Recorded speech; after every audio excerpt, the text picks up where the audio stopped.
Hello, എടാ നീ എവിടാ? എടാ ഞാൻ തുരുത്ത് വരെ വന്നാടാ, വണ്ടി സ്റ്റാർട്ടാകുന്നില്ല. എടാ എനിക്കേ അമ്മയും കൂടെ ആഴ്ച വരെ പോകണം. നീ പെട്ടെന്ന് വരാവോ? അതല്ലടാ, നിനക്ക് അത്യാവശ്യം കിടുതാവ് പണിയൊക്കെ അറിയത്തില്ലേ? വേഗം വാ.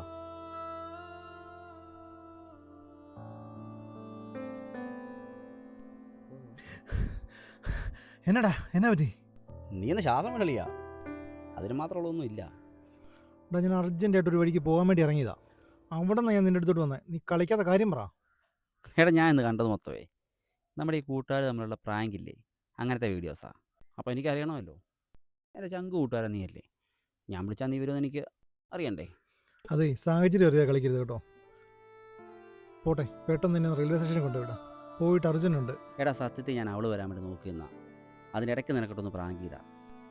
നീ വരുമെന്ന് ശരിക്കും ഞാൻ ഓർത്തിട്ടില്ല. അവൾ വരാറായി, നീ ഒന്ന് അഡ്ജസ്റ്റ് ചെയ്യുക.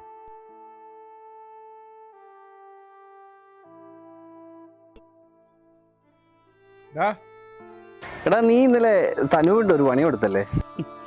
അത് നീ എങ്ങനെ അറിഞ്ഞാലിയാ? അതവൻ പറഞ്ഞറിഞ്ഞ തന്നെ. എന്റെ പൊന്നാളി അവനെ പോയിട്ട് പോട്ടാൻ.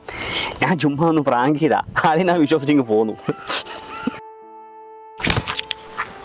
എടാ നിനക്കറിയാവല്ലോ ജോലി അവന്റെ ഒരു സ്വപ്നമാണെന്ന്. എടാ അവൻ കാത്തിരുന്ന് കിട്ടിയ ഒരു ഇന്റർവ്യൂ നീ നശിപ്പിച്ചറിയാവോ? എടാ എറണാകുളത്ത് ഇന്റർവ്യൂവിന് പോകാൻ നിന്ന സമയത്താണ് നീ അവന്റെ വിളിച്ച് പണി കൊടുത്തത്. അവന്റെ പകുതി പോലും ആത്മാർത്ഥത നീ കാണിച്ചില്ലല്ലോടാ നാറി. നീയൊക്കെ പുഴുത്ത് ചാകാൻ വേണ്ടി വഴി കിടന്നാൽ ഒരു മനുഷ്യന് തിരിഞ്ഞു നോക്കത്തില്ലടാ.